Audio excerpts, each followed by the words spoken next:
My grandfather was quiet, never spoke much about his past. But before he died, he told me he was a Freemason. Not the harmless kind people talk about. He said there were blood oaths, secret lodges, and names too dangerous to repeat. I never looked at him the same after that. But before we start our story, make sure to subscribe for more unsettling stories like this.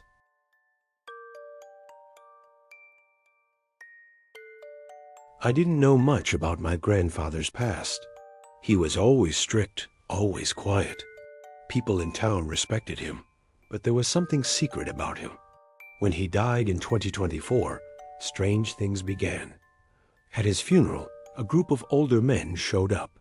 They didn't talk to anyone. They stood in the back, all wearing the same rings. The rings had a strange symbol, a square and compass with the letter G in the middle. I didn't know what it meant, but later I learned it was the mark of the Freemasons. My grandfather had been one of them.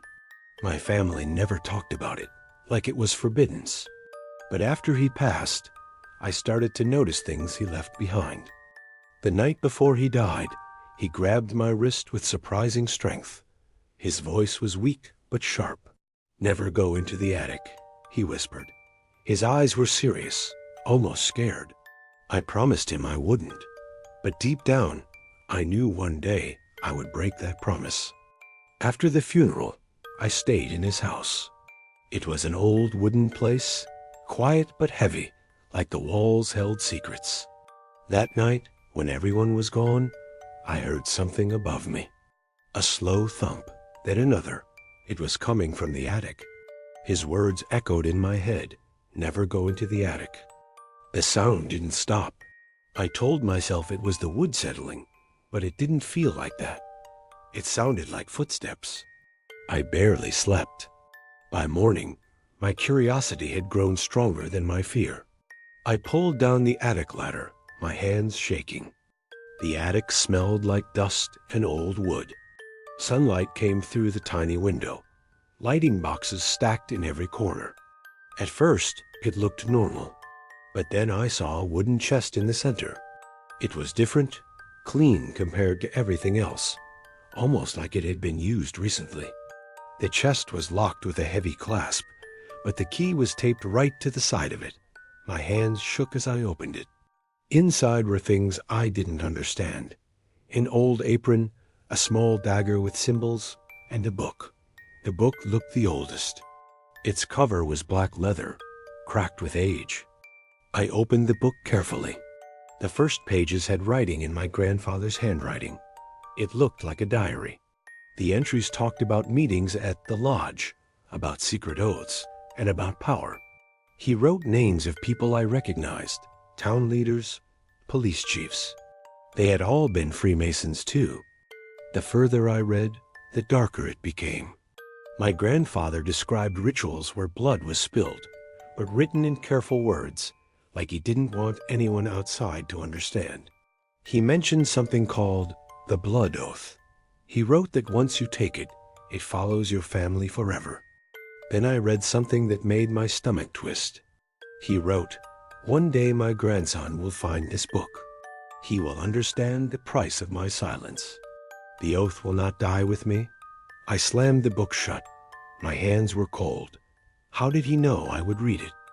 One night, I stayed over at my grandfather's house. I couldn't sleep, so I went downstairs for water. The living room smelled like old smoke, and I saw him sitting alone in the dark. He had a small wooden box on the table. When he noticed me, he quickly covered it with a cloth. He whispered, "You should never see this." His face was pale, and I remember feeling cold all over. The next morning, curiosity won. While he was outside, I lifted that cloth. Inside the box were strange items: a ring with the square and compass symbol, an old yellowed book with a black cover, and a folded paper with red stains. The book had no title. When I opened a random page, I saw drawings of symbols, triangles, eyes, stars, and words written in Latin. Some looked almost like spells. When he caught me, his reaction was terrifying. He didn't shout, he just stared. Then he said, "You have no idea what kind of blood has been spilled to keep these secrets." His voice shook. He told me the stains on that folded paper weren't ink, they were blood from an oath. He said every man in his lodge had to swear with blood, promising silence, or risk something worse than death. That night, I couldn't sleep. I kept thinking about the blood oath. I had heard rumors online about Freemasons, about how they control governments, banks, even wars. But hearing it from my own grandfather shook me. The next day, I asked him directly, "Why did you join them?" He sighed, rubbed his eyes, and said, "Because back then, if you weren't with them, life became very difficult. Jobs, safety, everything." He told me they first approached him in the 1960s when he was working in a government office. A man in a dark suit invited him to a meeting.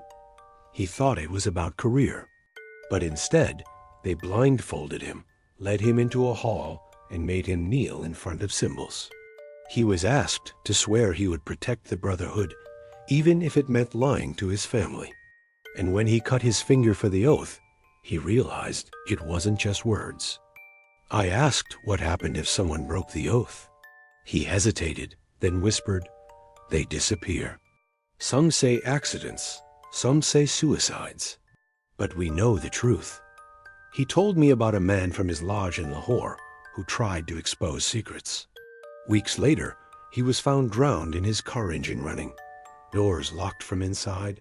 Police called it suicide, but my grandfather swore it was punishment.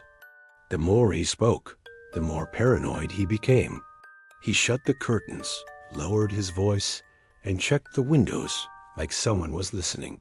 He said there were higher lodges, secret ones, above the normal Freemasons. These weren't men in aprons and handshakes. They were the ones who met in Europe, in castles, under false names. They spoke of the new order. He told me, "If I vanish one day, remember it wasn't an accident." A week later, I went back to his house. He seemed weaker, like speaking those words had drained him. Over tea, he told me that every few years he was called to a lodge. Not the public kind you see online, but hidden ones. Once, he said, he was taken to a farmhouse outside the city at midnight. Inside were men in robes, a candlelit altar, and a skull placed at the center. They repeated chants he didn't fully understand. He said the skull wasn't just a symbol. It had belonged to a man who broke the oath decades ago. They kept it as a reminder. My grandfather admitted he felt sick that night, but he couldn't walk away. He told me there were always men watching, making sure no one left before the ritual ended. When I asked what they were chanting, he said some words were Latin, others in a language he couldn't identify. I pressed him, why keep such things hidden from us, from his own family? He said, "Because once you speak, shadows follow you. Do you know how many leaders, judges, and officers wear the ring? If one of them feels betrayed, your entire bloodline suffers." He leaned close and whispered, "They don't just silence the man. They silence his children too." His eyes watered when he said that. Then he told me about his closest friend from the lodge. The man once confided that their true purpose wasn't charity or brotherhood, but control. They test loyalty with blood, his friend had said, so when the time comes, no one hesitates to do what's asked. Weeks later, that same friend died in a fire at his home. Official reports said faulty wiring. My grandfather never believed it. After that story, I couldn't look at my grandfather the same way. He wasn't just the gentle old man who gave me sweets as a child. He was a man carrying shadows. He warned me never to mention what I had seen or heard. "If anyone asks," he said, "you know nothing. Even if they smile at you, even if they call themselves my brothers." His voice was shaking, like he feared even the walls could hear us.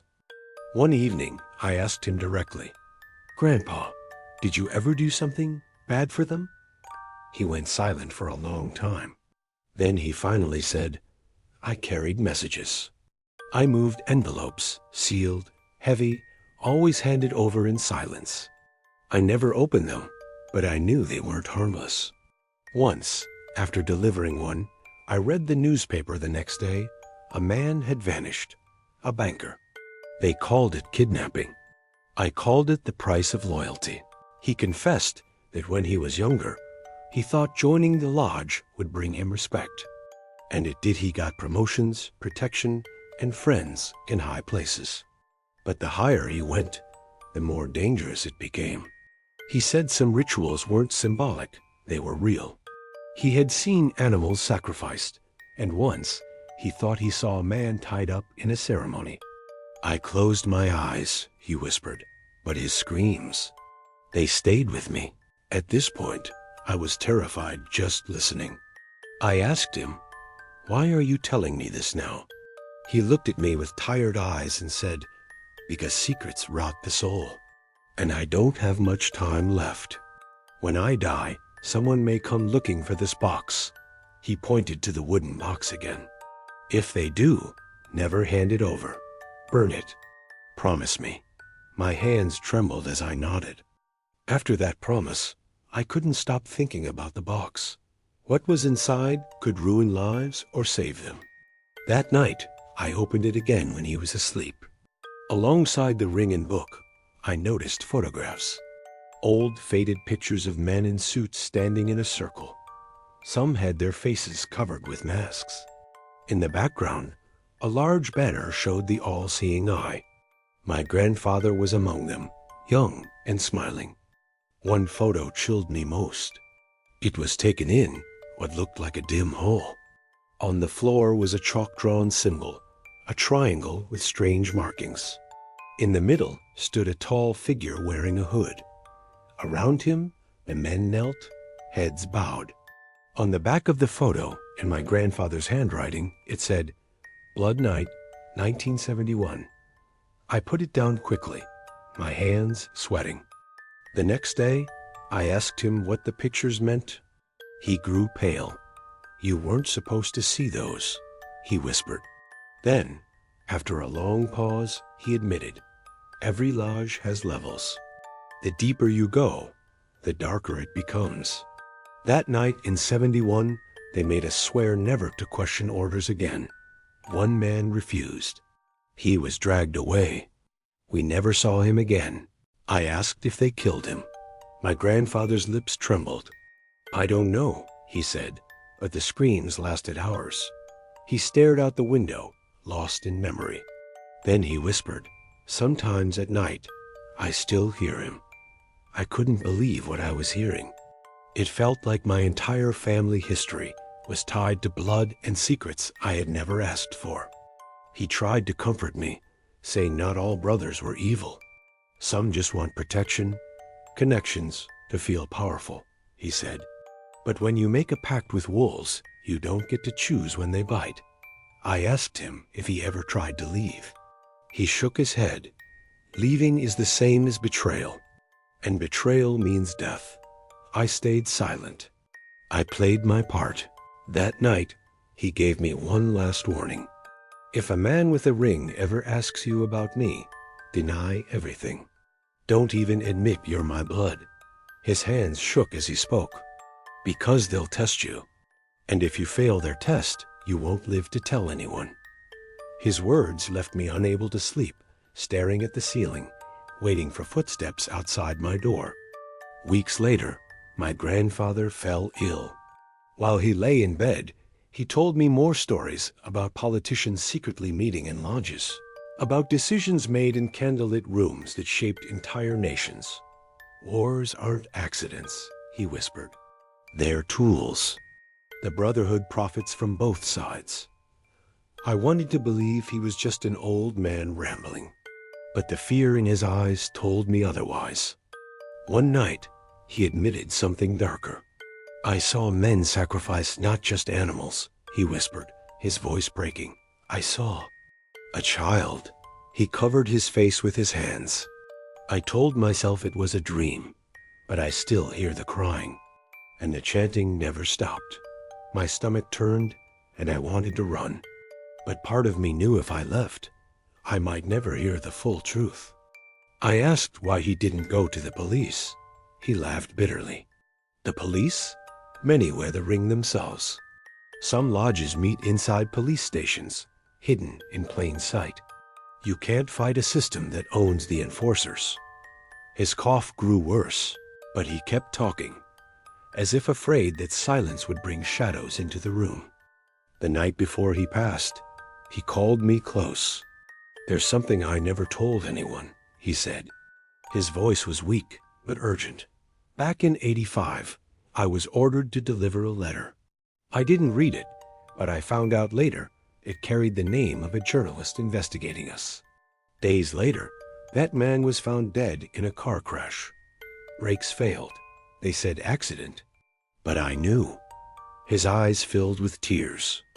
I realized then that my grandfather had been part of silencing people, whether willingly or not. He grabbed my hand and whispered, "Forgive me. I thought I was protecting us." But every choice I made chained us tighter to them. His hand went cold in mine. Hours later, he was gone. The house felt heavier, like his secrets still lingered in the walls.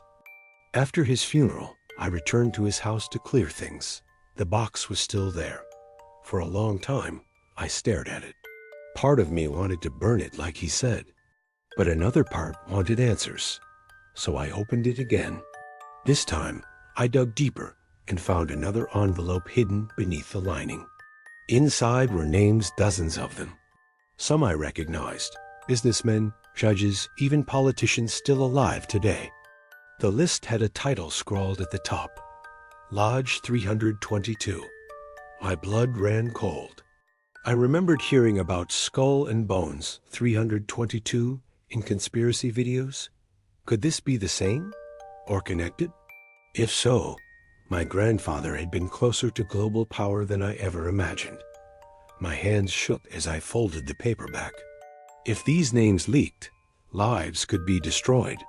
And mine too. That night, I heard knocking at the door. Slow, deliberate knocks. When I looked through the peephole, no one was there.